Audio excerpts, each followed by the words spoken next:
You're listening to a Mash Those Buttons podcast. Visit mashthosebuttons.com for a full podcast schedule. Cargo secured. Extraction complete.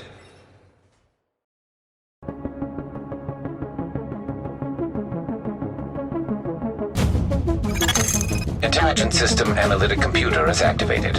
All ISAC systems are confirmed online. Data scanned. Downloading files. What's up, guys? You listen to episode 93 of SITREP Radio, giving you the news and other happenings in the world of the Division.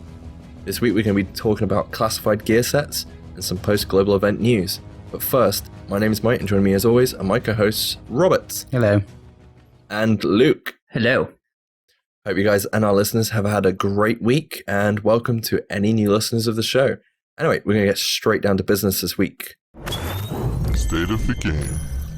So the state of the game was mainly community focused this week, but there was some news post-global event. However, something we did forget to mention last week, boys. What? The awesome Mr. Sage had his Division song featured on the Division State of the Game. Well, community State of the Game. We did mention that last week. I don't think we did. I think we completely forgot about it, and I forgot to say anything, I'm pretty sure. That's 2 weeks running it's been on State of the Game then, isn't it? Yeah. I didn't see it last week, but I watched it this week and it was awesome. Very, very nice job, yeah. It was Panda that did the video this week, wasn't it? So he did a good job as well. Yeah, that video was, amazing. Yeah, congratulations to both of you guys. We also want to say a very quick shout out to Cal Streams. Me and myself. And Salty Paul. Don't forget Salty Paul. Well, me and myself, not you. I don't care about you, Rob. Me and Rob actually joined him over the past couple of weeks during his live stream, and Salty Paul, who is funny as hell. If he's live when Cal Streams is playing, definitely go check out Cal Streams because he's funny as hell. And trying to get him to swear on Cal Stream as well. That's even funnier. But yeah, did you get told off for swearing? Well, not told off, but requested to shut up. We didn't. Well, it was an awkward situation where we were trying to get Salty Paul to swear, and he was like, "No, I can't. Even if Cal's not here, I can't do it. You know, he'll kill me." But yeah, thank you very much, dude. We have a Dark Zone video that is going to be released hopefully in the next few days, and thank you very much for letting us run with you, Cal. Thank you. Anyway, back to news. It's only a small amount of news from the state of the game this week, as we said, mainly community focused. However, classified drop rate changes are coming. We have no details at the minute. First up, how do you guys feel about this? Do you want a classified increase drop rate change? Yes. See, I'm quite surprised at that, because even Deep Fried Dave on Twitter, who is a pretty casual dude playing the game, doesn't want the drop rates to change. He loves the grind, even though I don't think he's got most of the sets.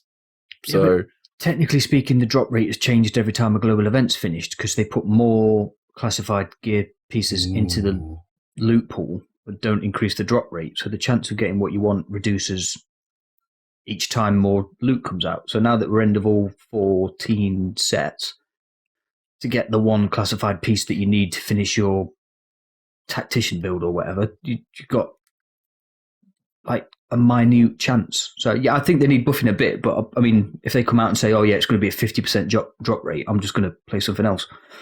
But they also said they were going to change, they were going to add some ways of getting them as well, which I found interesting. That'd be cool. Yeah, that's going to be quite interesting. And there will be more GEs as far as we know, but there's been no details on that at the minute. Is that correct, Robert? Yeah. What, new ones or just repeated ones?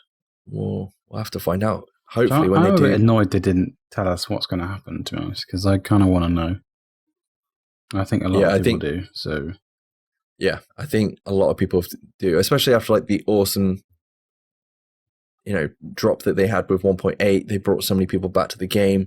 Obviously, everybody's coming back with the global events on a monthly basis. That was a huge poll. If we look at the stats that we're going to go over a little bit later, it just shows how many people are actually playing this game when these events go live. So it's more, I would have said, more than enough of a draw for people to come back for even more content in the game at the minute, which is awesome.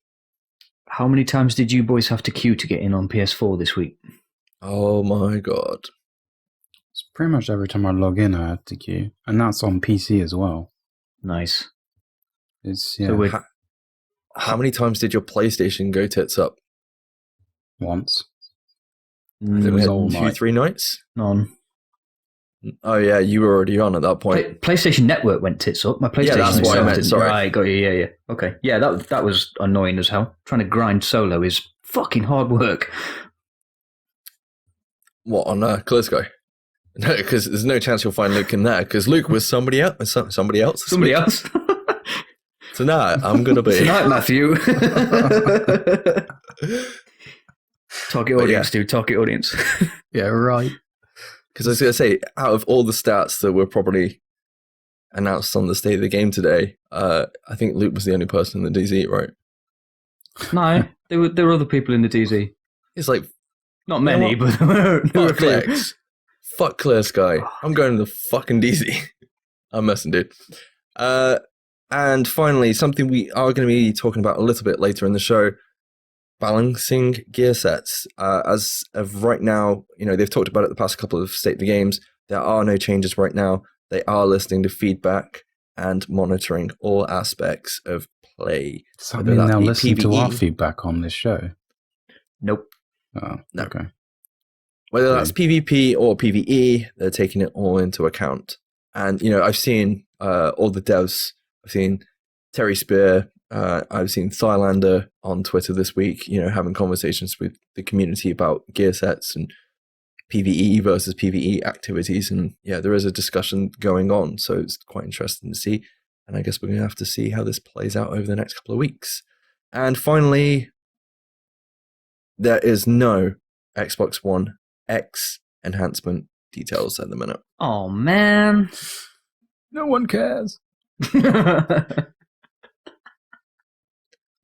Anyway, that moment you have all been waiting for, post-global event, it's Stats with Ron. Yeah, thanks for that, dude. I'm not going to put as much suspense as Yannick did on the state of the game. I'm literally just going to read them like a robot. Can you read them in a monotone voice, please? Well, I'll do that anyway. The total GE credits earned over the week was 19.9 billion. Wow, that's a lot of credits.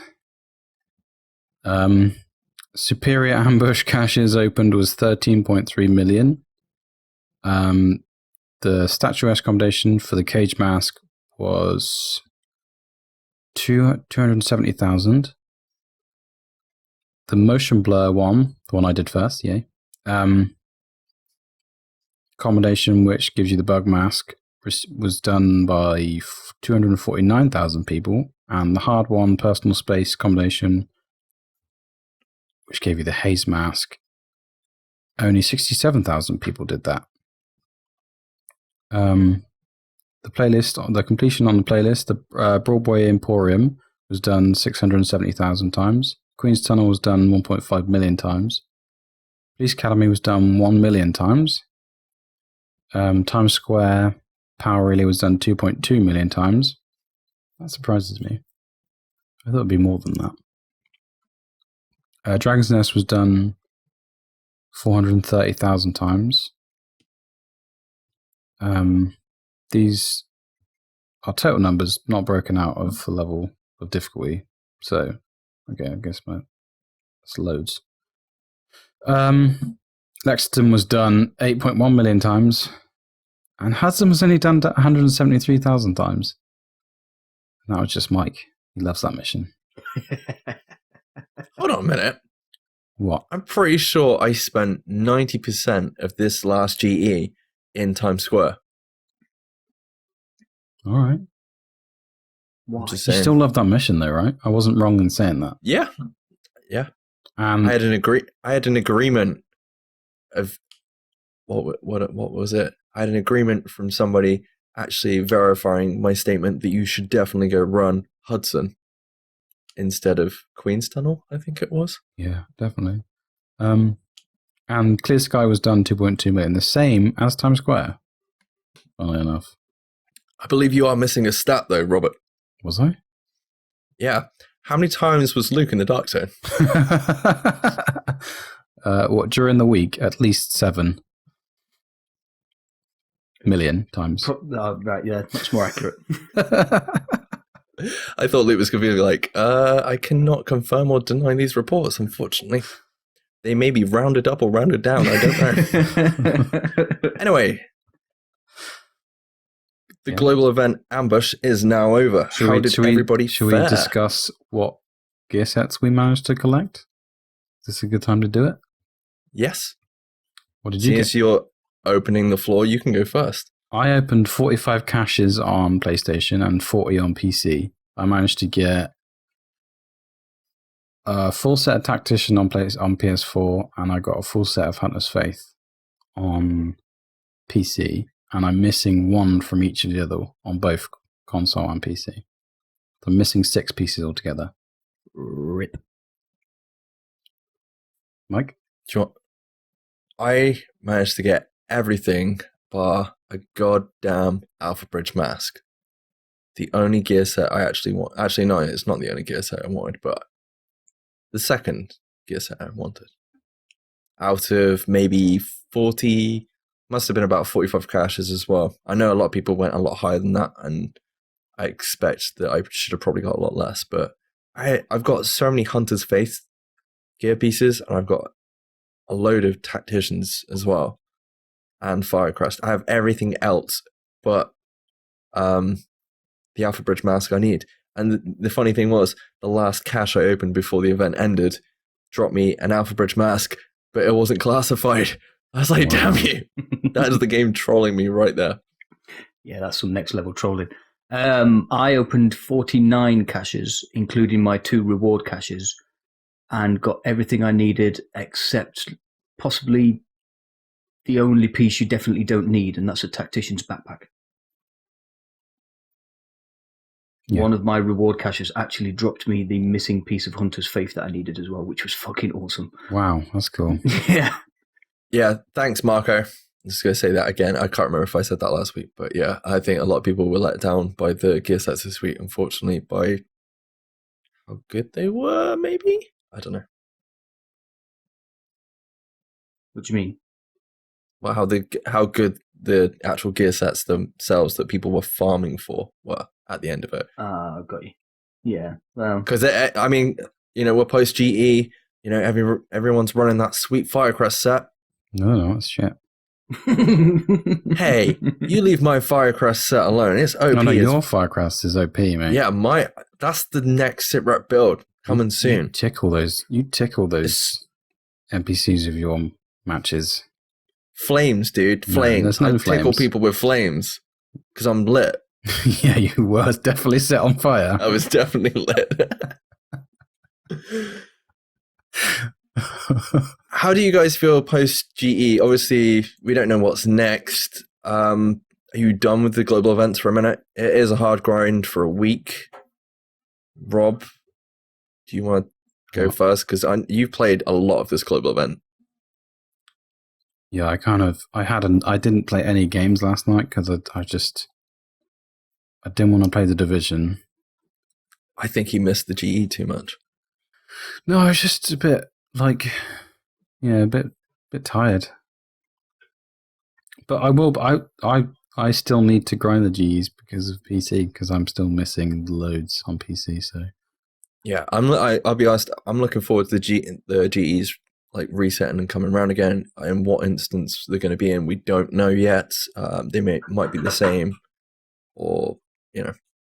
Yeah, Outbreak is a really good fun modifier, isn't it? Because those headshots. It's good. I was just thinking, you know, I'd like to go back. I didn't have a lot of time to farm all the commendations, so I'd like to go back and do that. And I'm on PC as well now, so I'd like to try and get some of the gear sets over there. The commendations of the first 2 global events, I didn't bother with. This one I got 16 of the 19 done, and the last one was like 14 or 15 of however many it was done. Nice. But yeah, I'd like the first two to come around again at least. Not for the gear, just for the commendations, literally that. And the sploosh of the headshots. Everyone loves the sploosh. Anyway, this week's discussion, ladies and gentlemen, is classified gear sets and how we would rework them.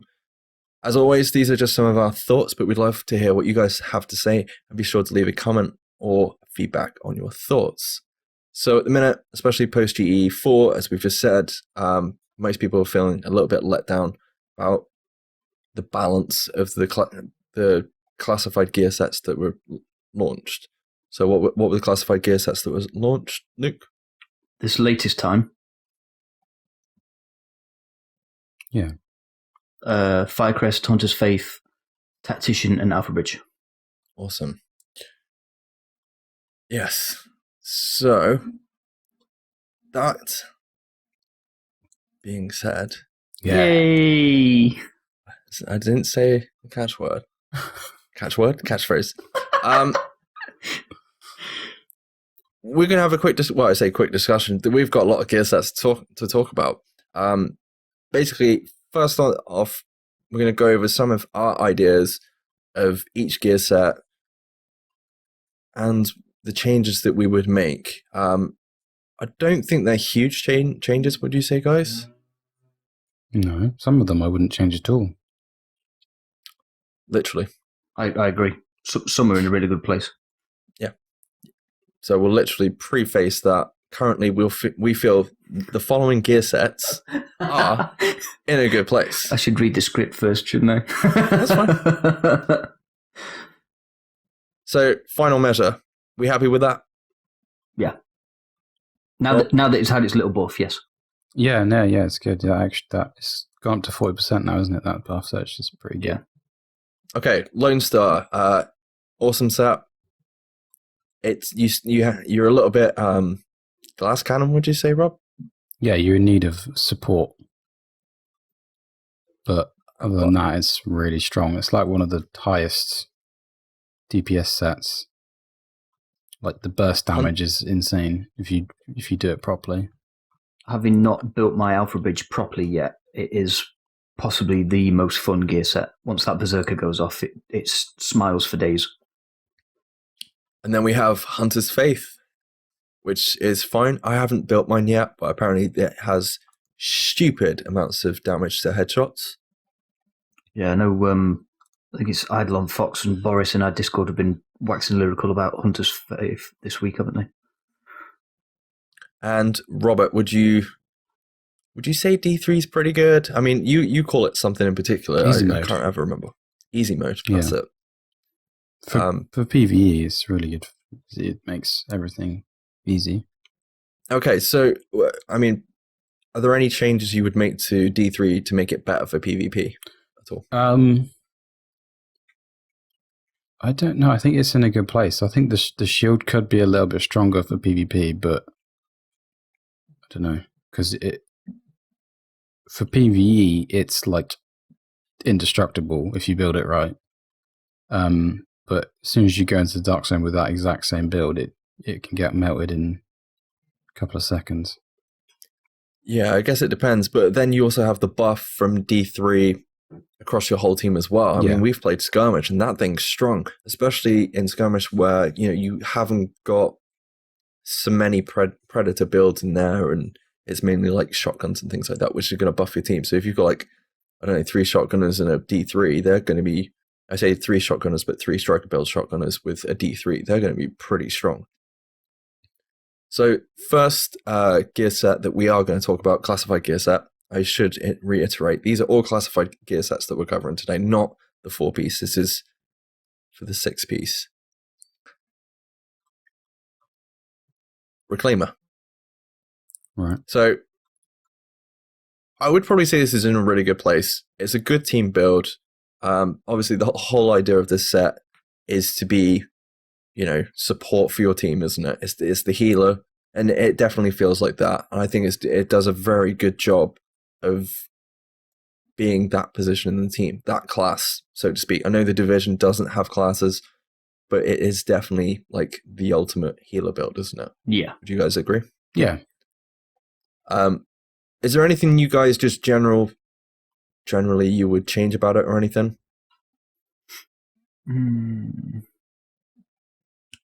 No. As a healing support build, it is the go-to. And I like it for that. I don't run it a lot myself because I'm not a healer. I'm terrible at healing people.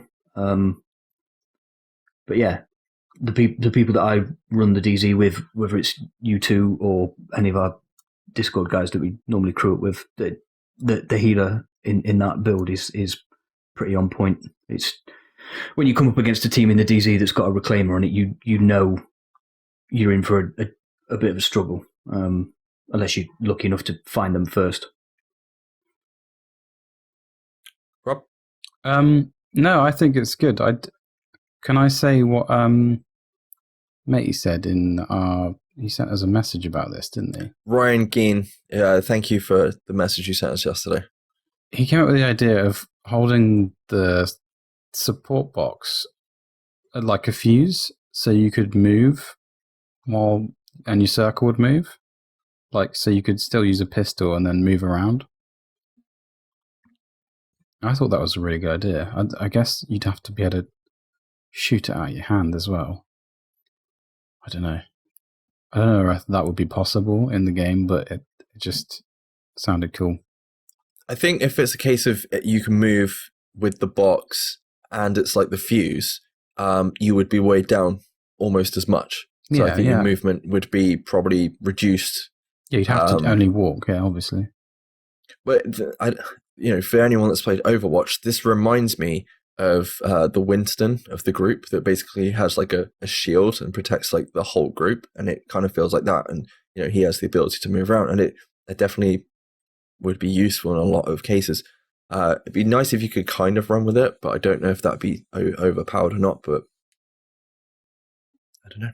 It's a really good idea. You'd have to be forced to walk, otherwise that would just be insane. Something that I'd really like to see, and I know they discussed it on the State of the Game last week. It was like a throwaway comment. Classified exotics. The reason I say this with regards to Reclaimer is because the Caduceus heals per crit shot, and I'd like to see that weapon be like incorporated in. I'd like to see exotic classified weapons that have relationships with classified gear sets. So they have like designated gear sets that they work with, and the original exotic talent is like increased if you run it with that classified set. 7-piece classified set. That's a good idea. An example of it would be maybe you get a higher percentage of crit damage and maybe even crit hit chance running the Caduceus with a Reclaimer build, therefore making it the ultimate healer build. Imagine whether that would be too OP or not. Imagine if they did that for every build, though. I've already started making a list. Like Firecrest, you could have a flamethrower, because that just makes sense, right? For fuck's sake. I'm never going to get away from a flamethrower. And that would be an awesome exotic. And you could only use it if you had a 6-piece Firecrest on. Yeah. Anyway, talking about Firecrest, that is the next gear set we are going to be talking about. The best set in the game at the moment. The best set in the game. Does anybody want to give their thoughts on the current state of Firecrest? It's shit. There you go. That's my thoughts on it. Haven't used it, refused to comment. Okay, awkward pause. Anyway, okay, what's one of the main problems with Firecrest at the minute, Rob? You set yourself on fire. From? The explosions from the enemies that you occasionally kill. True. Okay, so I know a lot of people are probably going to be like, well, play this gear set long range, don't be such an idiot playing up close. I completely understand that.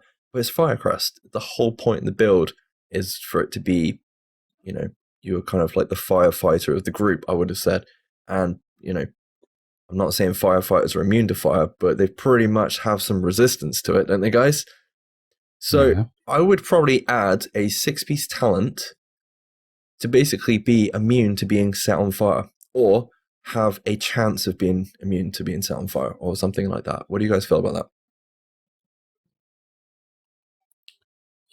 Yeah, no, that's definitely on the way to solving the problem with the gear set. But like the fact that the whole NPCs dying and causing flames, right? That assumes you're going to be the one killing them, and the fact that it's a skill-based set,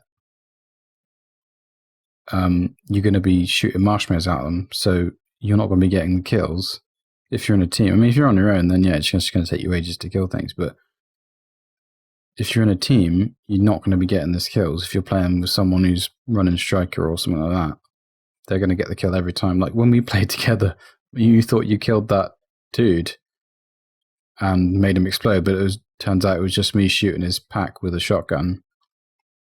And he went poof. Like, so what we're saying is, like, even the damage itself on this gear set isn't just great. The way that it's based on skill power, I don't think should be. I think it should be maybe firearms based. I'd like to see it go both ways. I'd like to see a firearms based build, which acts around the fire damage, much similar to Predator.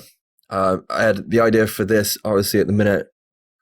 I can't remember what the current increase. What was that? 2% chance of magazines have 2% chance of causing fire damage to a target. I think that needs to be increased. It's a Firecrest build. You cause damage.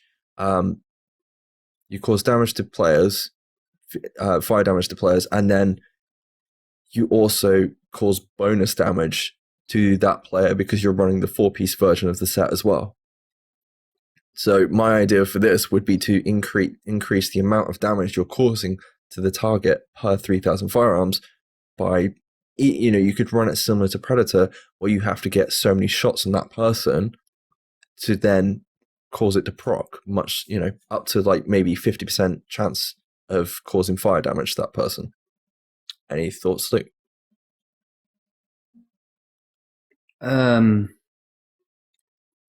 So, like, from my point of view, instead of it being Predator, where it's causing you to bleed, it would be fire damage.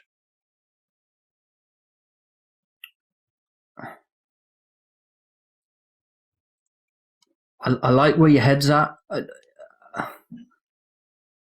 Being me, thinking everything about the DZ, I don't like the fact that you would be setting me on fire so much, because at least if I'm bleeding from Predator, at least if I'm not instantly dead, which seems to happen a lot, I can shoot at you. Whereas if you set me on fire, I can't shoot at you. So that's the point in the set. It would be to kind of add a bit more diversity to the builds at the minute. Obviously, everyone's running the 3 main sets at the minute, which are Nomad, Striker, and Predator. It would be another one to throw in there in the mix. And if you've got a Reclaimer in your team, it's a whole point to have a Reclaimer when the chances are you're going to have Predator builds and Firecrest builds out there, like, to kind of push more team play, I would say. Just seems a bit cheesy to me, that's all. I mean, okay. No, it's fair enough. And I think it's good to run it with firearms as well, because you could also link it with the Historian. Like, thinking back to like linking sets with exotics, like you could make that, because that's firearms based. The more firearms, the more that explosion damage does. I'm going to say I wouldn't personally give you a chance to set you on fire or something. Yeah, I wouldn't personally link that with the Historian. I would link it with the MDR, because that already causes damage to targets under stats effect. Yeah, but I've got a completely different idea for that. But I think they would have to somehow make this like a ranged gear set, because if you're stacked with firearms and you can put a turret down that will make things set on fire, I reckon there would have to be some kind of distance involved, because you would just be overpowered in PvP. True. Because everyone would be on fire and you could be like, and just shoot them. That's exactly what I meant. I'm happy with you getting more fire damage, but I think that is a must in general. I think the fire damage is at 2% is not enough. It is not enough. And especially going up against the likes of Predator and Striker. It needs to be more it needs to at least be like a 25% chance, or a build up to, that kind of chance range. Yeah, I suppose being able to stack it would be a good thing, but it's how you would stack it then, because if you're basing the stacks on shooting people, with it being a skill build, you're not doing any damage whilst you're shooting them. But that wasn't my idea. It would be for firearms.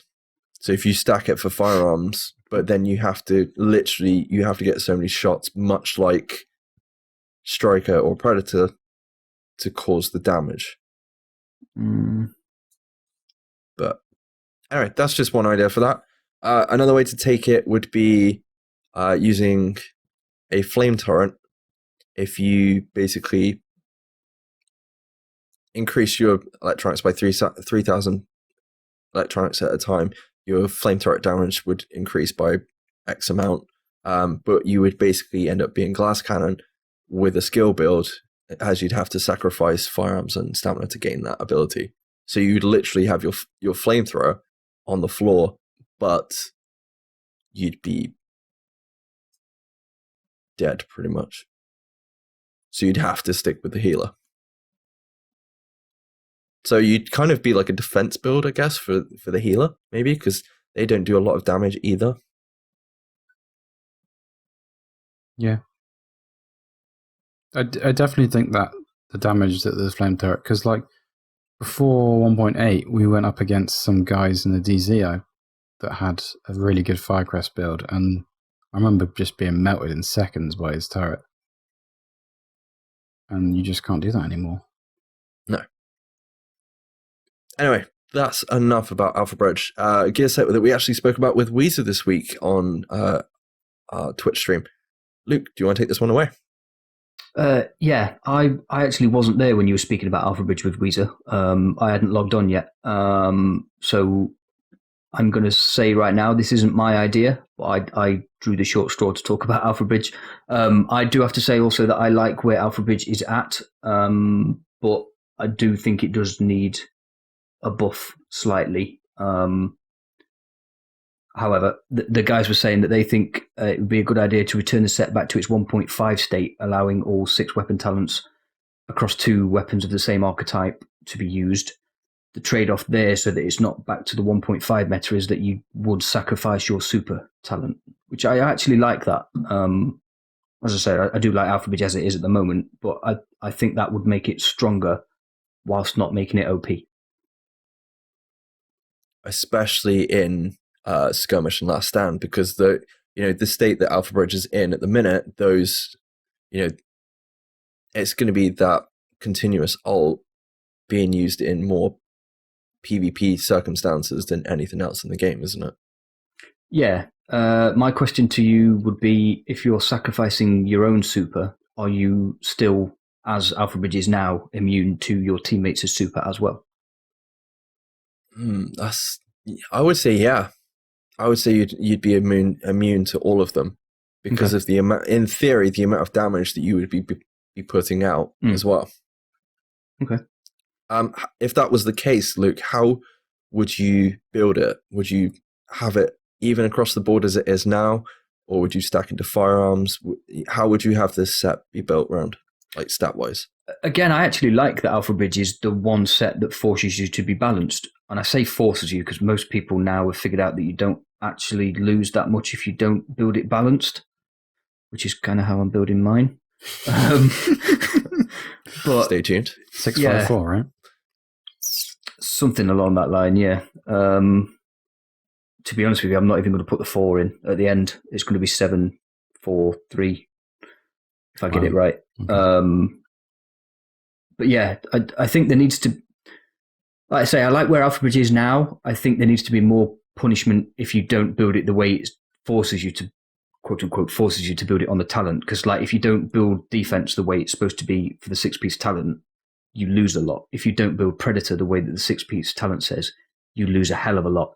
If you don't build Nomad the way that the 6-piece talent says, you lose a hell of a lot. So there needs to be more punishment on Alpha Bridge builders to build it the way it's supposed to be.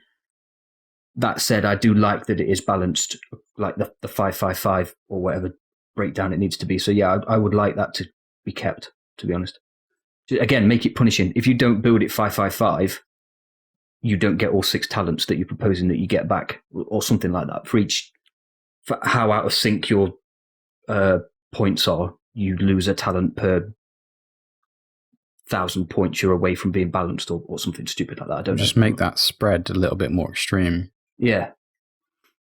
Like lock it in a lot more than it currently is by the sounds of it. So if you get it really spot on, that you get like 30 seconds instead of 12 or whatever it is. Yeah, could do. To like if you've got one on 10k and like 2k on another, then you get like 3 seconds. Yeah, I think at the moment the maximum punishment, depending on who you listen to, as I say, I haven't quite finished building mine yet, but if you don't have it balanced at the moment, you only lose 4 seconds. So you're still getting 6 seconds of ult, which is fine. Yeah. Yeah, the other thing with running the 6 talents, it wouldn't take much to implement because it's kind of already in the game. Yeah. Well, what I would say again, if you're doing the six talents, is keep it as it is with the exotic talents as well, so that everybody's not running around with a fucking urban MDR on their back or whatever. Agreed. Or yeah, that's a very good frog, point. Yeah. You guys also had another idea, which I'm going to let Mike take because I don't quite understand it, how he's worded it myself.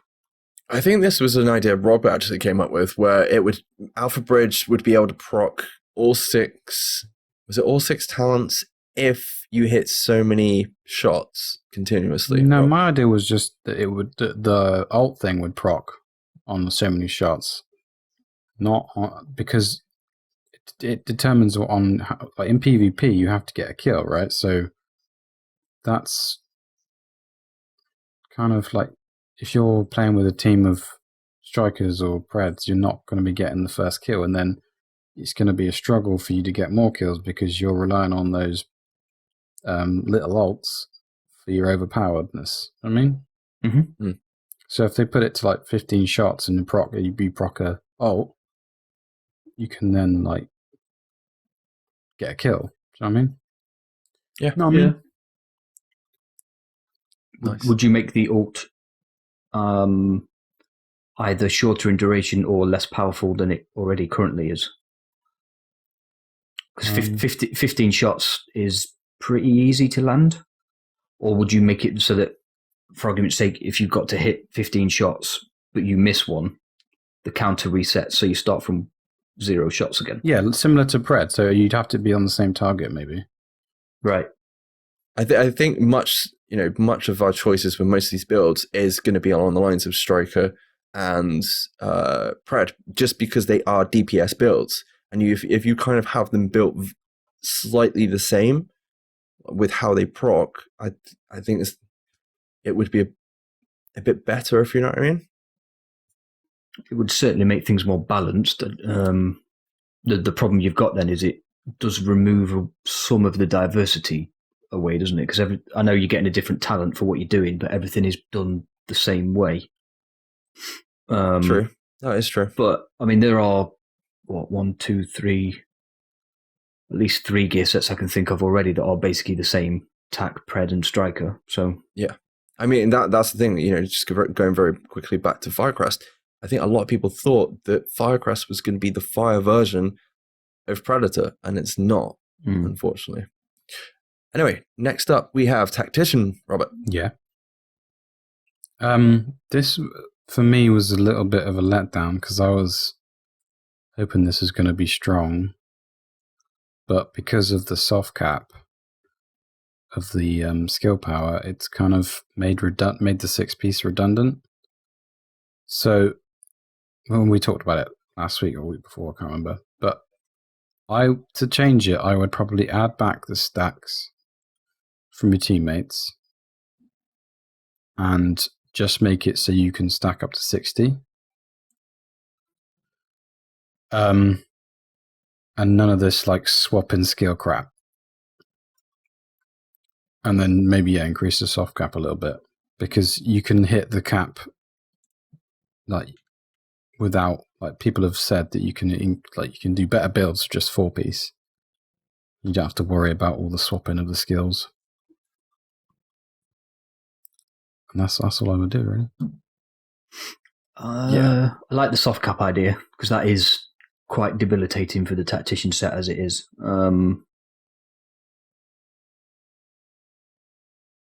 If you're going to have the 60 every time, I would keep the teammates thing the way it is. So you get one or the other, is my opinion on that. But I mean, yeah, it definitely needs a bit of work. I think it is very underwhelming, is what I've experienced, and I've updated my 4-piece tactician with my classified pieces that have come. And as I said at the opening of the show, I haven't got the tactician's backpack, and to be honest, I really don't want it because I'm not going to use it. Yeah. You get so much more from inventive than you ever would from a tactician's backpack, and then personally vigorous. So, yeah. Yeah, that's basically what I've got on PC. The only thing I see TAC as a support build, so like the fact that the reason why that's why I said about the stacks for your teammates, because you're really not going to be using your gun that often because you're going to be spec'd into electronics, so you're not really. There's not really much point you shooting at anything. Do you know what I mean? Well, just gonna be tickling people. The reason I said about you get one or the other is if you are then allowing stacks from your teammates and it goes all the way up to 60% without you having to swap your skills around, so there is no trade-off to get your 60 stacks back, would that not then become OP in a team? Maybe limit the stacks like the turret is with your teammates, so it's like every 0.2. Right, okay. Yeah, something like that, isn't it? Yeah. So it's like a collective addition to your stacks rather than, the whole team's going to basically set the stacks up for you if you just, try and sticky bomb someone or throw seekers out. Yeah. So sorry, Mike, go on. No, I was just going to say, like, I'm kind of glad. I'm glad of the state it's not glad of the state of it's in at the minute, but I'm glad it's not a one-shot sticky build. Thing is, for anyone. Go on. Sorry, no, go on. I just want to explain why they did. I just want to explain why they did what they did with it. They want one of your skills to be really strong, and then they don't want you to have two really strong skills. So that's why they did the whole swapping thing. So you don't have like a really strong sticky bomb, and then it's really strong seekers. Like you're gonna lose a little bit because you go down to 30. But with the way mine would be, you would lose all your stacks once you use a skill. So then you have to stack back up again, and so it's sort of like a problem to the solution a solution to their problem. But I don't know how else you would do it. No, that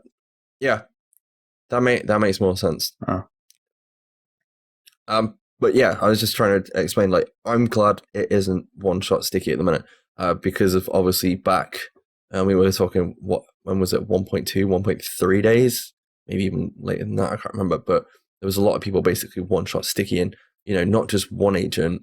It was about 5 or 6 an extraction. If you go back and remember, you even go on YouTube, you can find footage of it, and I'm glad we don't have that situation. Do you guys want that back now with the other builds that are in the game? Because my only issue with that is potentially rogue players in the dark zone.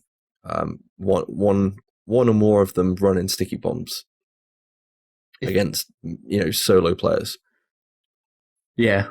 It wouldn't even necessarily be against solo players. If it would go, my opinion of it is, if you bought something back that could one-shot people, i.e. sticky bomb, it would go the way that Seeker Mines went, and you would literally have at least one person in every goddamn team running it, if not multiples. And that is the problem that I've currently got with the set we're going to talk about next when we finish talking about tactician. So yeah, that's fine. But I will go, going back to what Rob said about being, what build did you say it was? I can't remember. What? You said the tactician, you saw it as a certain build. Was it support build? But you could also use it as a defense build.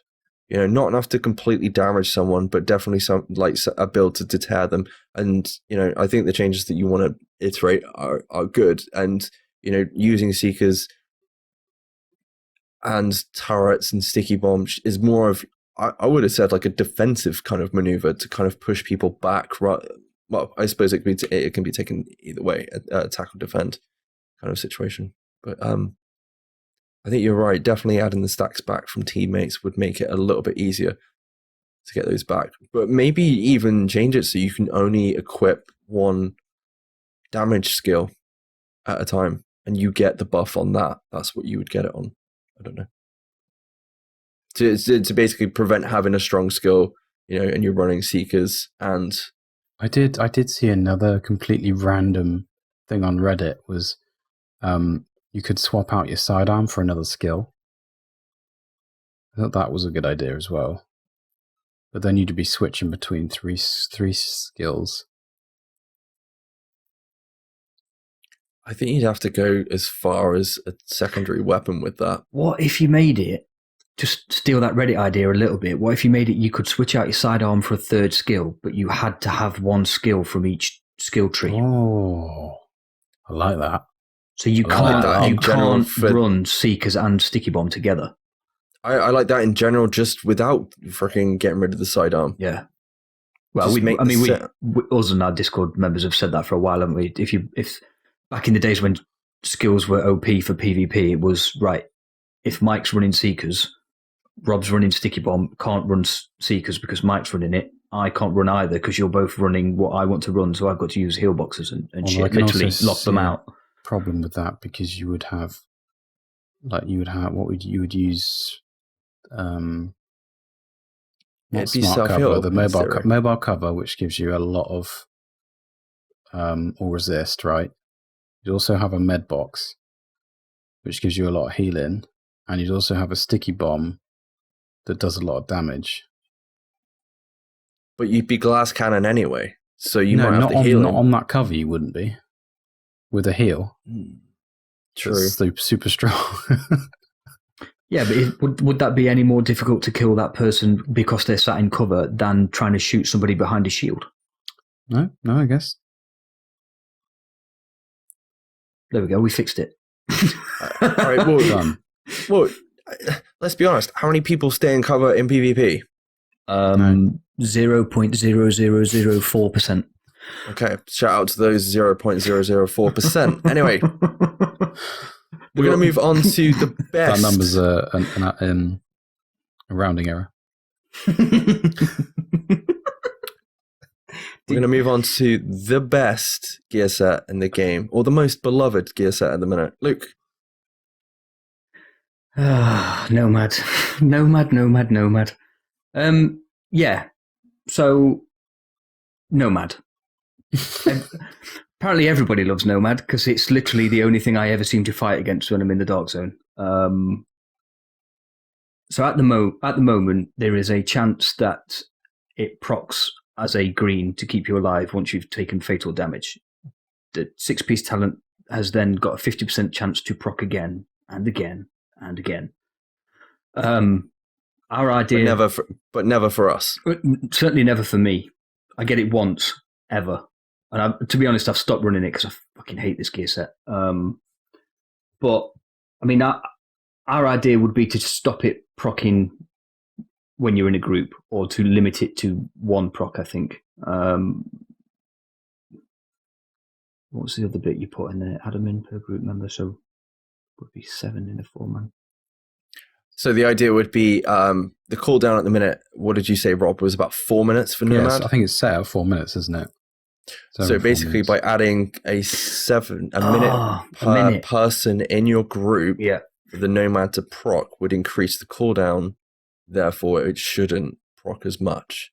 And also basically limiting how often the Nomad proc runs in a group, and also the damage when it is actually procced itself, because I think the current damage is about 60%.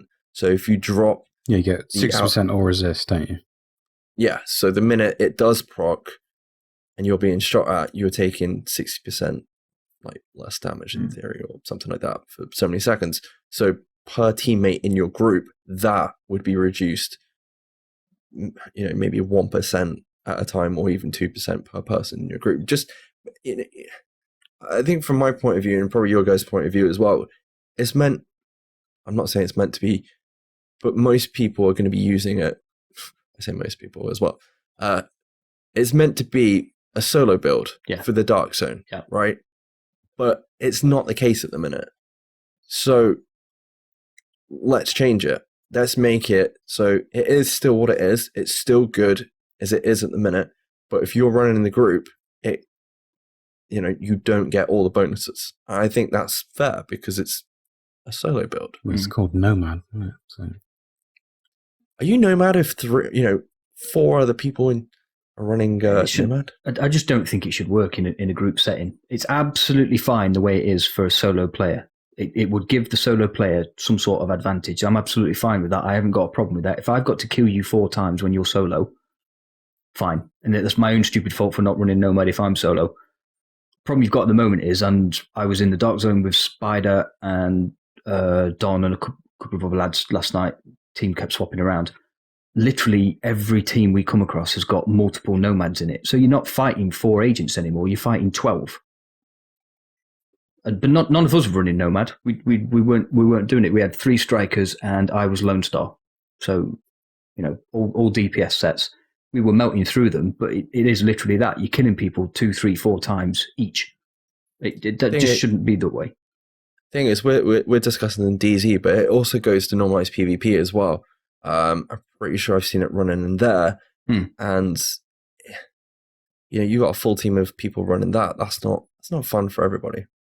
The thing with it, if you run it in skirmishes, it's instantly on cooldown, so you don't get it when you're first in skirmish, and then when you do get it in skirmish, by the time we finished proccing it and killed you 5 times, so that you actually die, it's then on the cooldown for the rest of the game of skirmish because you've used your time limit up, haven't you?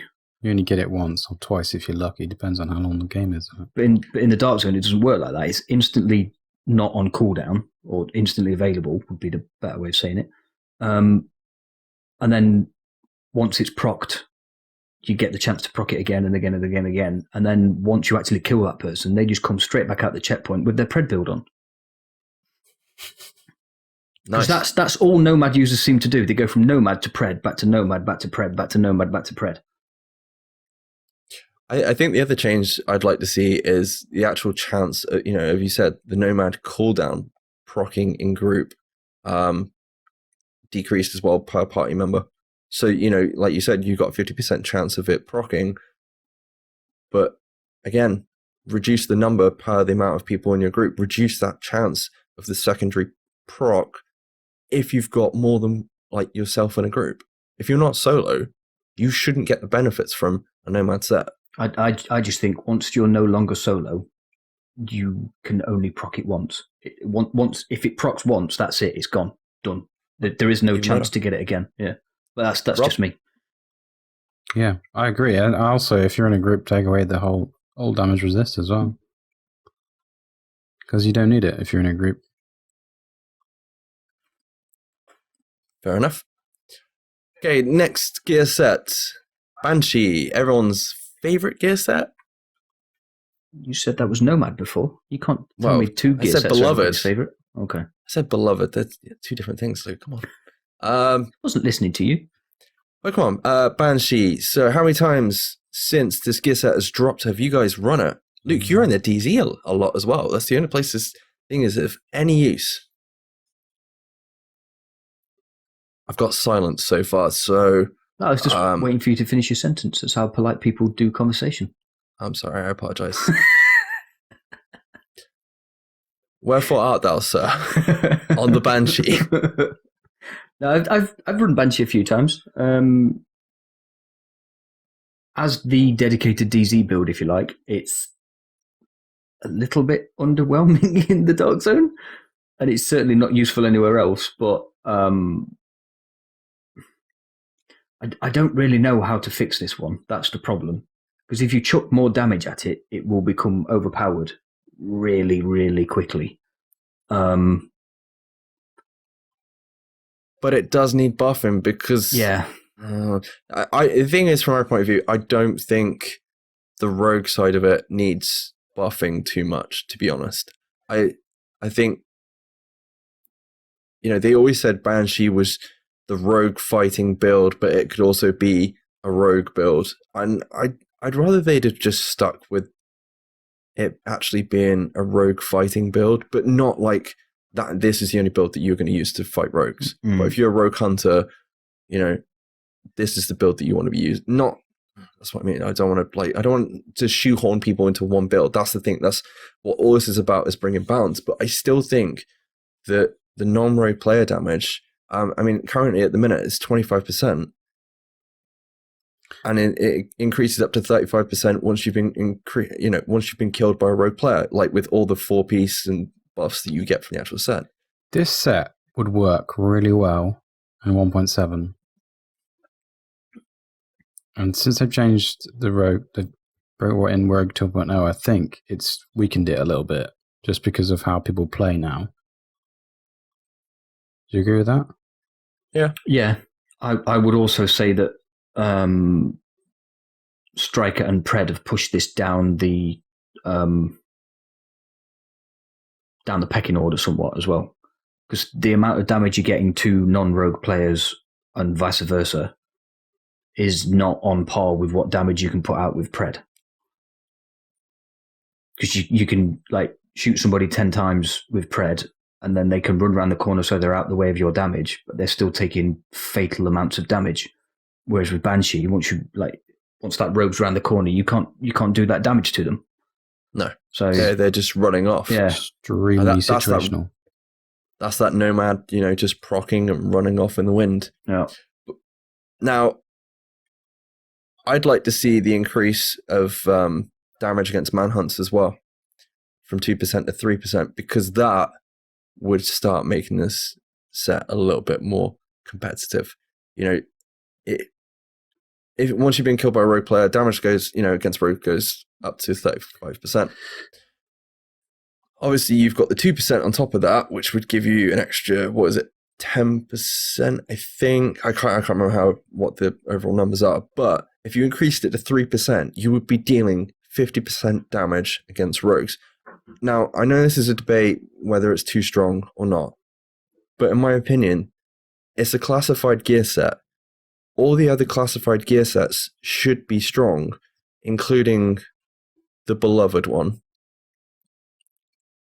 And into Rogue 2.0, who are the hunted players now? It's the rogues. And I honestly think the farmer's true. So let's give the farmers something to fight back with. Yeah, that's what I was just about to say. I think is it the 2-piece where you get, is it 100% more DZ loot, whatever, farm credits? They should change that to do with something with div tech. Like if they change increase div tech. If you say that if double your div tech from each cache instead of increased, because no one needs DZ funds. What are you going to use it for? Div tech, on the other hand. And then that means that gives because when do you put this set on, right? You've just been killed by some rogues. You automatically switch to this set. You go kill them. You then take it off. That is the... Wait. You need to go kill... No, you don't go kill them. You have to die, then go back. That's what I said. You've been killed by rogues. You've been killed by rogues, switch to the set. You have to have it on and be killed by rogues. Okay. Sorry. But you know what I mean? That's the only time you do it. If you're getting battered at a checkpoint, you switch, you mow them down, then you switch back to someone else. Yeah. There needs to be another reason for you to wear this set. And because there's no damage when, against any other players or... Do you know what I mean? Yeah, I will say in defense of Banshee that the buff you get for taking the manhunt station off is really useful. Yeah. Especially when you've got 12 players running after you. But I think, like I said, I think the rogue changes are fine. I think the rogue side of it is fine. I just think the damage against rogues with so many builds that, with the 3 main builds being stronger than this one, and this is the one that's meant to stop them. 50% damage, maybe that is strong. But it's only a small increase against damage to players that are manhunt. I'm not saying, it might not even be to just normal rogue players. If you increase the 2% damage to 3%, that's an extra 15% overall. that might, you could even do it to 2.5%, and that would be more than what it is at the minute. Yeah. How often you come across manhunts might be completely different. But Rob, going back to DivTech, I still think the DivTech should the credits thing should be changed to DivTech. Yeah, that's a cracking idea. That's a very good idea. Robert, do you want to take Deadeye? No. Bad luck. I don't really use this set or like it. So I think this is your idea, Mike, right? When scoped, targets appear highlighted in red as if pulsed, without needing to be pulsed.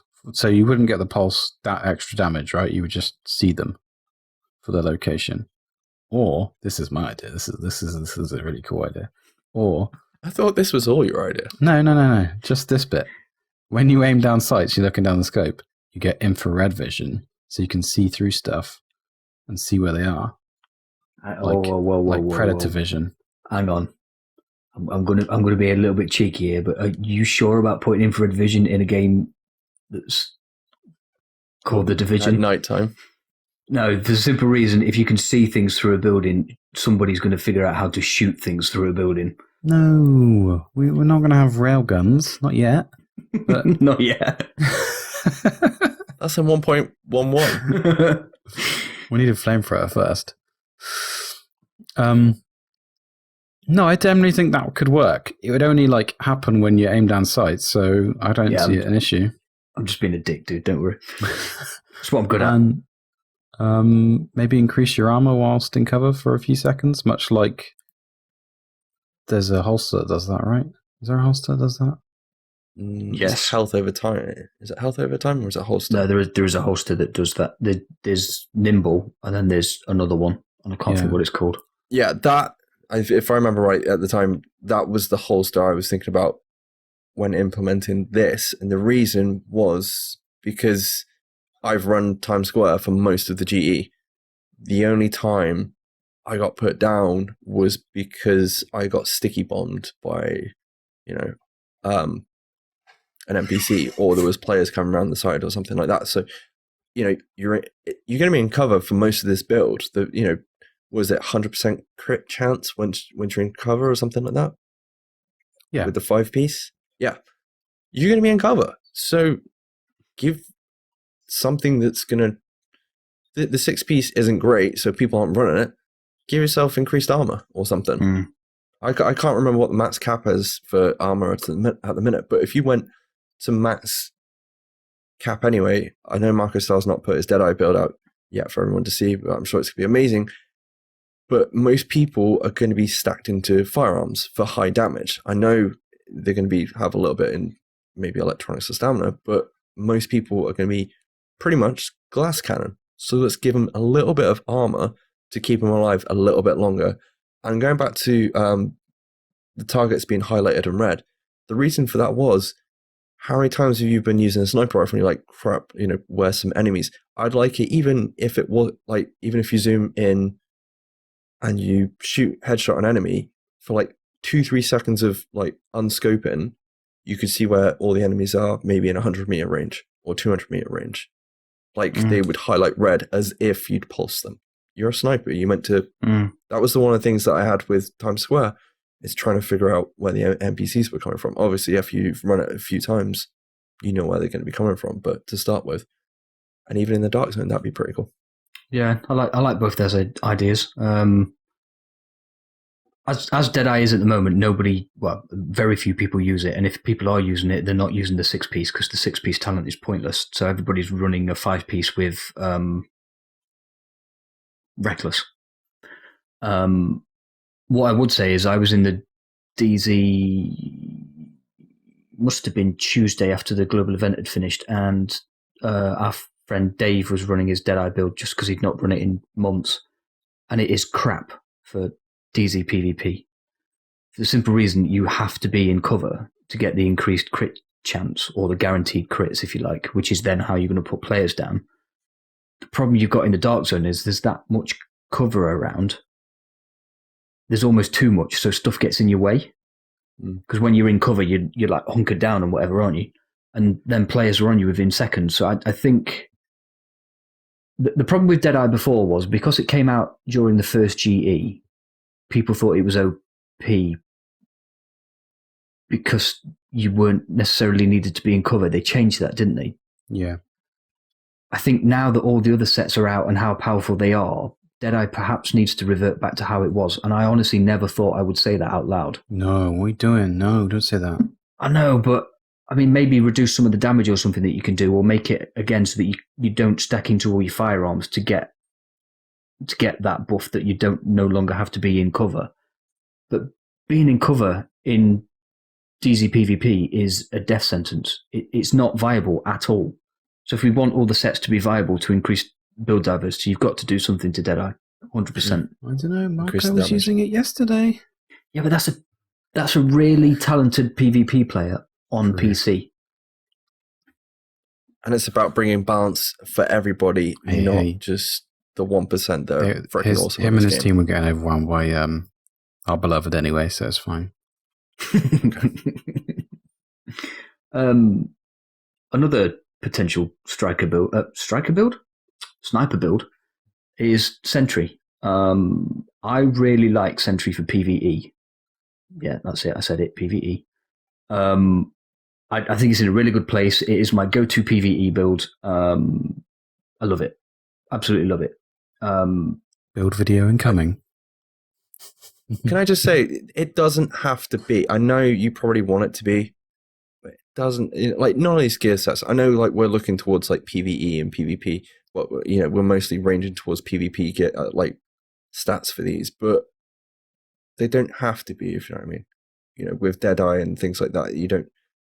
Deadeye is amazing. So why would you change it? And the thing with Deadeye is, if you were to use Deadeye for PvE,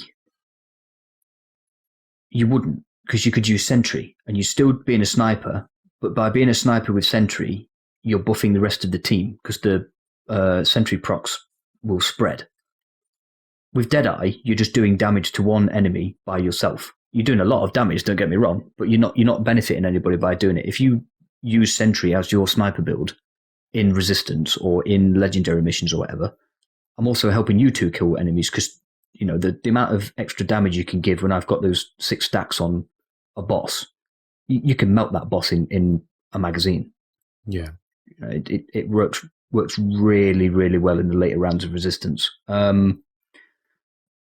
Maybe buff it slightly so you're giving extra damage to enemies out of cover. So make it 125% rather than the 100% that it is now. I can't believe I'm going to say this, but I'd like to see a way to work Sentry back into PvP as well. Because at the moment, literally nobody's using it. I don't know how you would do that. I really don't, because if you allow it to keep proccing the headshots the way it is, you're just going to go back to the 1.3 meta of Sentry shotguns, aren't you? But the only way I could see it happening is maybe a shield build, but then they would have to change the way shields work with it. Yeah, it's a tough one. What if you limit the amount of like Sentry shots you get in PvP or something like that? Maybe. Yeah. You still deal the damage, but you limit the amount of shots that you're allowed to allocate on a target. But in PvE, it still remains the same. The only reason I can see that they've limited it to the old 4-piece for PvP is because of how OP it was in 1.3. And the only other thing I can think is, obviously, Banshee is the dedicated PvP build, if you like, i.e. it's completely and utterly pointless in PvE. Maybe that's what they were thinking with Sentry. Like, this is your PvE build. We're going to make it useless for PvP. But I don't know. No, that's fair enough. Yes, I left that one to you because I know you run that. I don't think I've even got a Sentry build put together.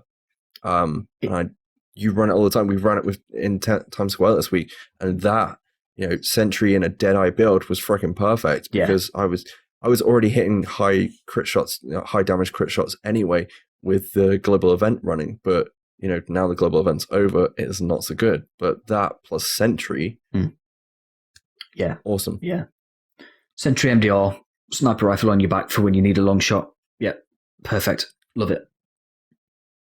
Right, next gear set is called Do You Bleed? It's not. It's actually Predator. How do you guys feel about Predator at the minute? Robert? I haven't film. really made a build. Well, I have, but I haven't really used it. It just feels a bit weak for me. I think I used it like a couple of times, and I just thought, it just felt weak. I don't know why. Luke, what is the state of Predator, I guess, in the Dark Zone? It's quite common. It's not as common as Nomad or Striker, but it is common. Like I say, it seems to be the secondary choice of most Nomad users, which is weird. The 6-piece, unfortunately, has made Predator a very cheesy build, and I used to love Predator before the 6-piece came out. It was probably my favourite PvP build, apart from when Alpha Bridge was awesome. Yeah, okay, so I have to agree with that because I've got a 4-piece on PC because I don't have a 6-piece of anything on PC. Well, apart from Hunter's Faith, but yeah, I've got like a 4-piece of Predator, and I really enjoy using that for both PvE and PvP. Yeah, it's good fun. But I do agree with Rob, for something that is forcing you to run an insane amount of stamina, you get melted quick in that build, dude. I mean, I know you're putting out a crazy amount of damage because of how stupid the 6-piece bleed talent is if you do hit that 9k stamina. But to be sitting at 550 plus toughness and being melted in less than a magazine it's ridiculous. You can't really face tank though, can you? You kind of have to just like shoot someone then run away. Yeah. Yeah, I was going to say, it's crazy how that set was at 650k stamina versus a Striker build, which you're probably running, 450k stamina, something like that? Yeah. Depending, obviously, how you've got it set up. Yeah. Like, I always feel like I've got more health with my Striker build. I know you have the return on investment on the stacks on that, but even without the stacks, I always feel like I've got more health on that build than I do with the Pred build. And it's as if they've gone stack into stamina, but they've raised the PvP modifier for it. So like you get hit harder for the amount of bleed that you're able to put out, which is crazy. So maybe drop that down a little bit. That's probably the first idea. Second idea I'd like to implement is I'd like to see this as a 9,000 firearms build. It's a DPS build. I think it should be sort of a glass cannon build due to the amount of damage that you can put out. I don't understand why, like you guys said, a lot of the current builds all stack into stamina. I don't understand why. I can because they don't want shitloads of firearms. So give the 6-piece talent, but maybe put a cap on the return on investment for firearms or something like that on those particular builds. So you can, you have to stack into, I don't know what, 9k firearms for Predator, but the amount of damage that you're doing is kind of trails off, but you still get the bleed that you would from a freaking 9k stamina build of version of Predator. I think the other thing as well is by doing that, you're costing stamina. You're glass cannon. You have to stick with your team at that point, aren't you? You can't be like running solo, or you basically have to stick with a healer, very much like the other DPS builds. And then you've got like D3 in there as well, which is, support defense build and things like that. And overall, just making you play as a team rather than lone wolf Predator or your whole team running as Predators. It kind of goes back to that. The one thing I feel that they've done with all these gear sets is, especially running the 6-piece, is trying to put you into a certain job or role position in your squad. And I think by changing it to firearms, you would be a DPS player, but you wouldn't be, I know you're not completely tanky, but you would be even less tanky, so you'd have to stick with your squad sort of thing. Any thoughts? No. My mind is blank right now. That vacant stare. I like where you're going with the changing the 9K thing, talent, whatever. The problem you've got is it's already squishy. That's why I said increase. They must have done something. How is that compared to the other builds in the game? It's 650k stamina. It is literally what you said. It's that return in investment you get from Striker, because no magic instantly healing, and if you're not taking any damage, you will you will continually be on an overheal. And Striker, you're getting your healing like as soon as you start shooting shit, and that's the problem with Lone Star for PvP. You have to sit in the back like you do with Pred, because you're not getting any sustain back from anything unless you've got the talents on your weapons. And if you've got those talents on your weapons, you're giving up a lot of damage talents. Rob, what do you stack into on Lone Star? I think I've got about 8k firearms.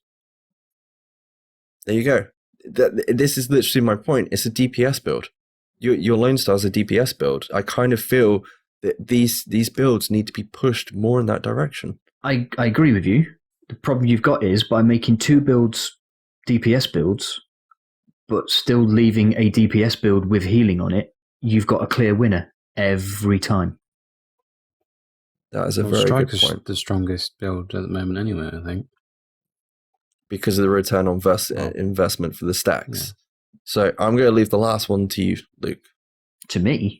Yeah, so the last build that we're going to talk about today is Classified Striker 6-piece.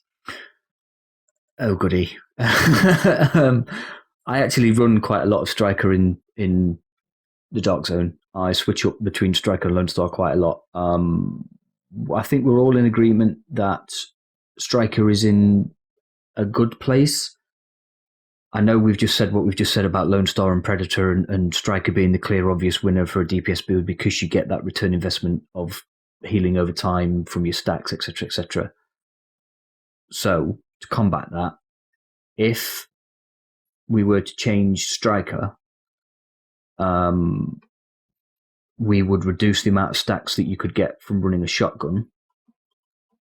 Surprise, surprise, Luke hating on shotguns again. Because that's a clear winner as well. Obviously, you're getting the stacks up way quicker with a shotgun than you are anything else, which I've never liked about Striker, to be honest. I don't think it should work that way. I never have done.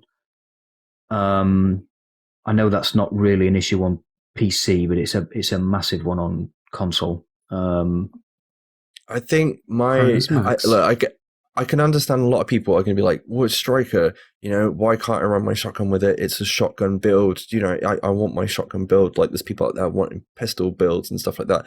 I can completely understand that. But you don't give a shotgun build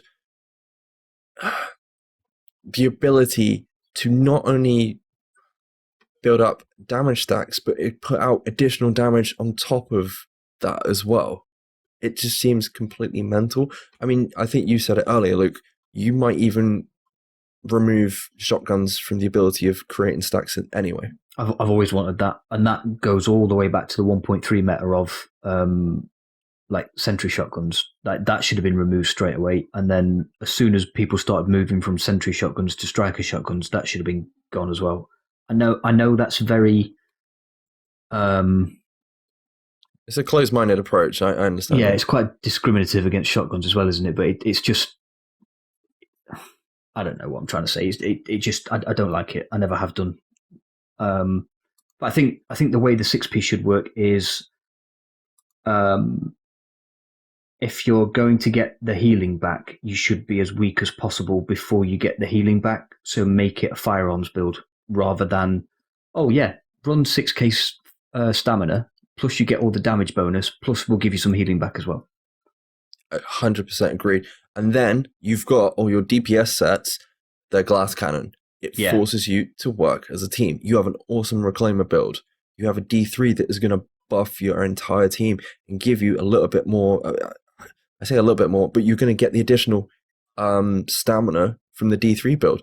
Instead, you're going to have, 3 striker builds with a D3 in the Dark Zone, and you would be pretty high toughness. We've run that in Resistance. I know the PvP modifiers in there, and that's going to change things, but I do think some of these DPS builds, changing them to firearms would make a better decision going forward.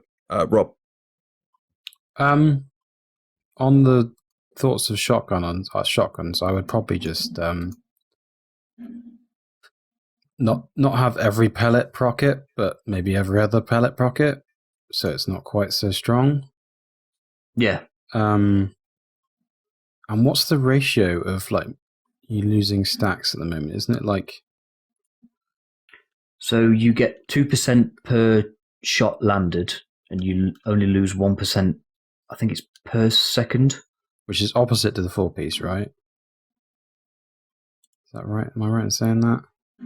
I think the 4-piece is balanced, so whatever you go up, you go down. I thought it was. But I might be wrong. I thought you lost 2 stacks if you missed. But I was just going to suggest that you made it balanced. So whatever you missed, you lost. Because it seems very easy to get those stacks. That's all. Or maybe even change it so you get the stacks out of combat. I don't know. Anyway, those are our thoughts on the classified gear sets at the minute and how we, a couple of ideas we'd like to put forward for changing them or bringing a little bit more balance to them. As always, any thoughts or feedback to that, let us know. Thank you very much, guys. Next up, questions and feedback. Now, Luke, you're a huge fan of the DZ, aren't you? I feel like I've said that a few times today. You say that a few times every week, don't you? Oh, yeah. Anyway, I just want to give a very quick shout out to a good friend of mine, Bill Kimsey, or as his friends know him, Bates. There's going to be a long pause there for some reason. Yeah, so basically, he's had like a rough time with the Dark Zone and suck it out recently. So I just want to read out what he sent to me the other day. This is literally in his words from this point on. So there I am, quietly doing an extraction, and a dude turns up and starts shooting at mobs with me. So I started spraying SMG fire and intentionally missing about half my shots, taking 2 or 3 times longer to kill the mob. Helicopter shows up and I put my bag on the line. The instant he started going rogue, I dropped my shock turret and dumped a full magazine into his face, and then his unconscious body, and then his corpse, reloaded and trotted to the nearest checkpoint since I was done with that particular run.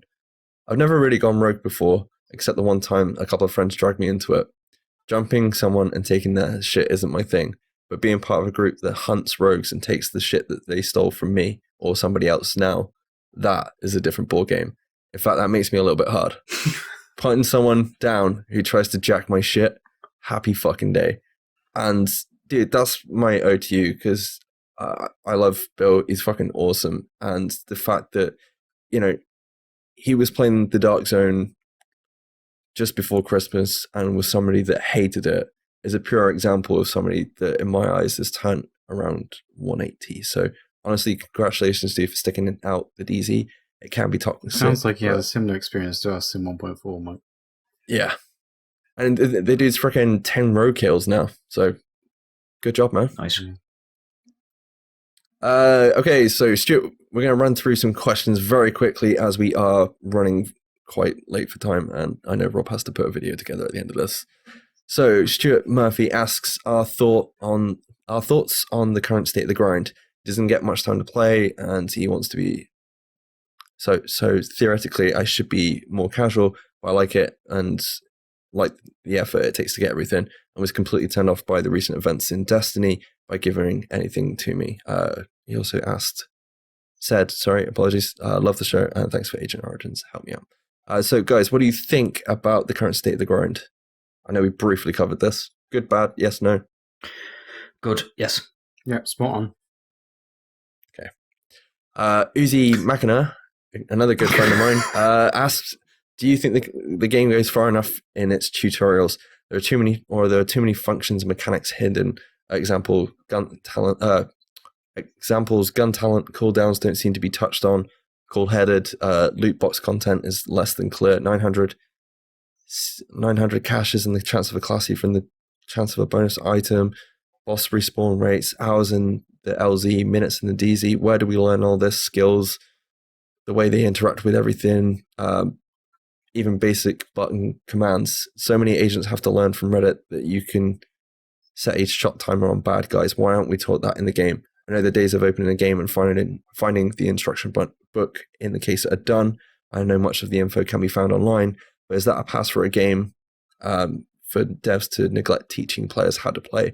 And do you think players without Google Fu skills can reach their agent's full potential? Thank you. That was a fucking reading. I think if they were to put everything in the game, the tutorial would be about 3 hours long. So, no, I don't think they should put all the stuff in the game. And imparting your knowledge on the game with you play with newer players is part of the fun, I think. Like teaching people how things work, which is one of the reasons why we've done our YouTube Agent Origins. We're just imparting our knowledge to the people that don't know it. Because, yeah, they can't. It's just not feasible to put all that information into a tutorial, I don't think.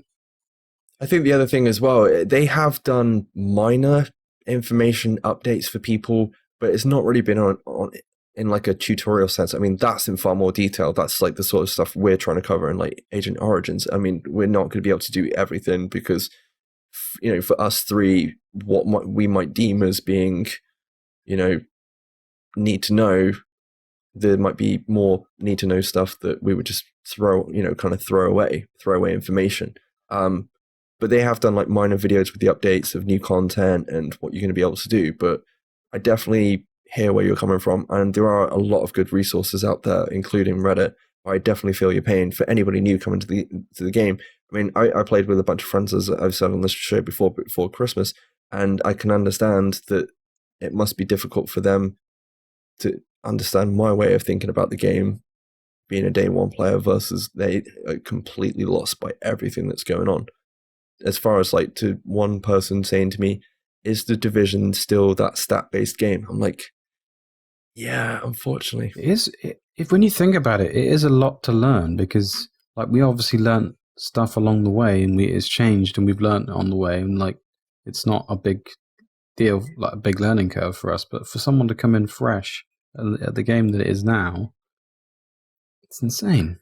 The thing is, we were learning as they were updating it as well, though, weren't they? Because we didn't have gear sets, so we certainly didn't have classifieds. We didn't have normalization. We didn't have optimization. I mean, shit. When we started playing, you couldn't even change the talents on your weapons, could you?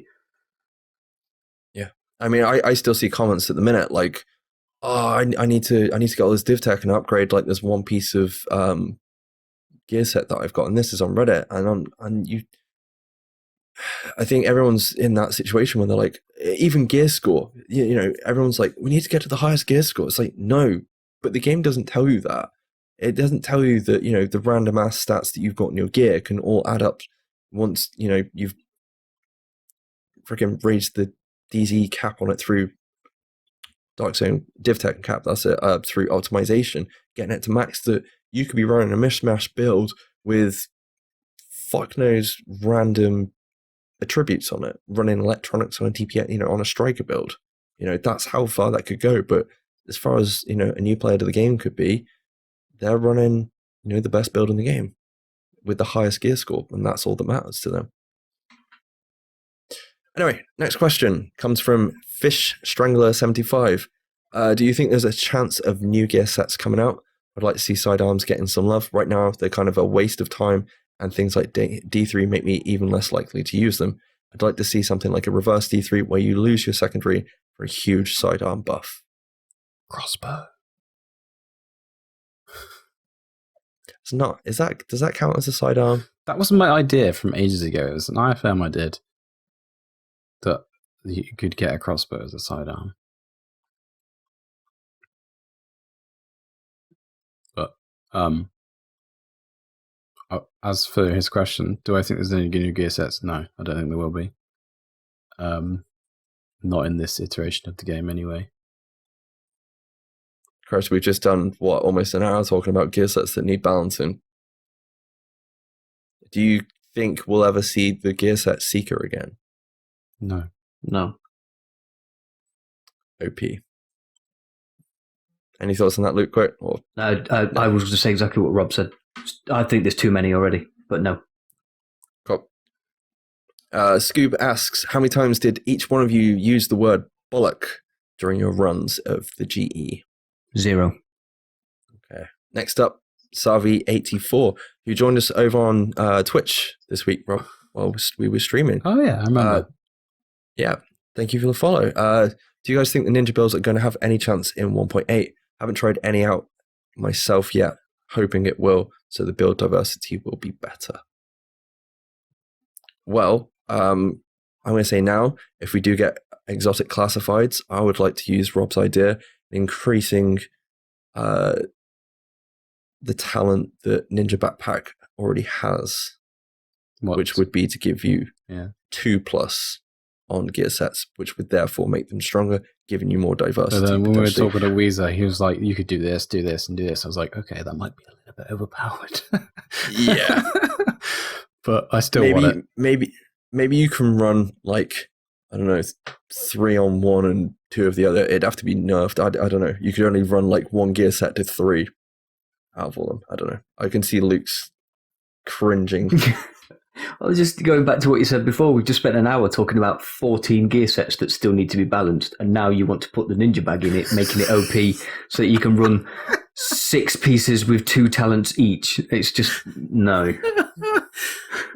As Luke would say, are you not entertained? Yeah, I like to throw a spanner in there. So honestly, I think the Ninja Bag was a brilliant idea, but it did make things incredibly difficult to balance. I think that might be where the devs turned around and said, look, let's make the gear sets we've got better. We can pull the balance back in, hence the classified versions of those gear sets. Well, they've made it useless again now, haven't they, by doing that? Yeah, but they couldn't keep a track of what people were making, could they? It was getting crazy stupid. I mean, some of the builds were brilliant, don't get me wrong, but I think it went too far. Personally, said this for ages. They are pushing for classes, whether people like it or not. They are pushing people into roles. Look at the D3 build. Everyone complained, D3's been nerfed. I can't use the shield without anything. Blah blah blah. You've got a freaking awesome build now, and they've worked. And I think if there is a future iteration of the game, as in a sequel, I don't think we'll have things like the Ninja Backpack again. I think maybe now that TAC's out, that you might see a couple of Ninja builds that will be quite strong, just for that like sustain. I mean, you can run Ninja Bag with classifieds anyway, so they are going to be stronger. But how much stronger? We don't know yet. We have to find out over the next few weeks, I guess. Yeah. Next up, we have Just Chill. He asks, I hope they change it for the next one. Read up, go up a line. You missed a question. Oh, sorry, missed a bit. What's your overall thoughts on the GE? Should they change the way you earn GE credits and only to be the missions that are active during the event? Yeah, I think they should. They did it. Everyone complained. The end. While active, if you do... his example of changing it would be to change it for the next one. While active, if you do other missions, it just gives you less credits, but ups the amount of active missions for like 900 for challenging or 1500 for legendary. I think that's been the case, argument that we've definitely put forward. You're running a GE, and there's set missions for those things. I think this is the only GE that I've actually run the proper missions to farm, which was Times Square. Well done. Good job. This time around. Thank you. But yeah, totally agree. Wasn't one of the GEs inclusive of Lexington? Therefore, you definitely ran it.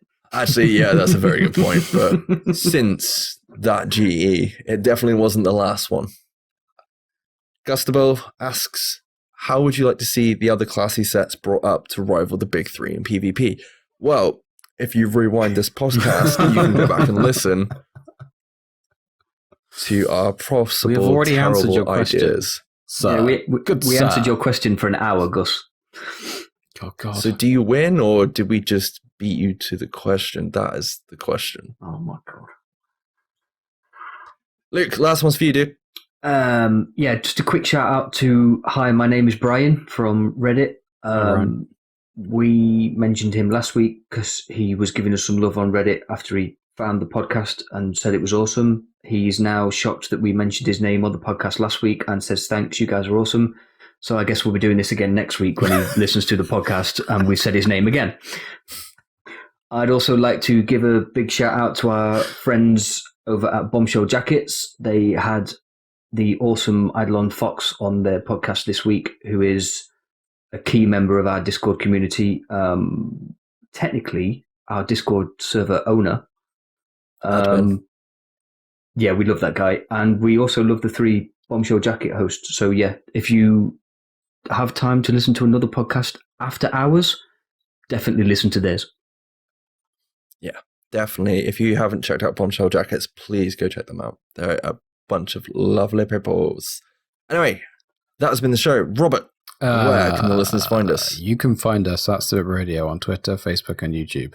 Tweet us with the hashtag TeamSitRep, as we're all affiliated with that hashtag. Oh, we haven't got the email address this week.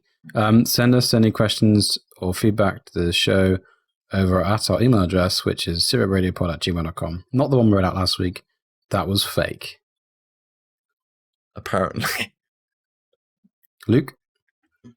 You can find SITREP Radio on any of the following platforms: iTunes, Apple Podcasts for iOS, Google Play Music, SoundCloud, Overcast for iOS, Stitcher, Player.fm, Pocket Casts, RSS feeds, Podbean, and please rate, review, and subscribe while you're there. Good night. I'm going to bed. Thank you very much. I know it's a long ask at the end of these episodes, but thank you very much for listening. While you're over there, make sure to check out mashthosebuttons.com on the Twitters, Facebook, and YouTube, and go check out the other awesome podcasts that are a part of our Mash Those Buttons family. Yeah, don't forget to check out the episodes on the YouTubes and the IFMs and the Agent Origins and the build videos and discussions. I forgot about discussions. All the things. Leave a comment and subscribe, please. Thank you. No, I didn't. Huge shout out to Sean Winder from the Division Elites. Huge shout out to our friends over at the Loot and Shoot community and the Clancy Elites. We have been SITREP Radio. Thank you for listening, agents, and we will catch you next week. Bye-bye. Bye-bye.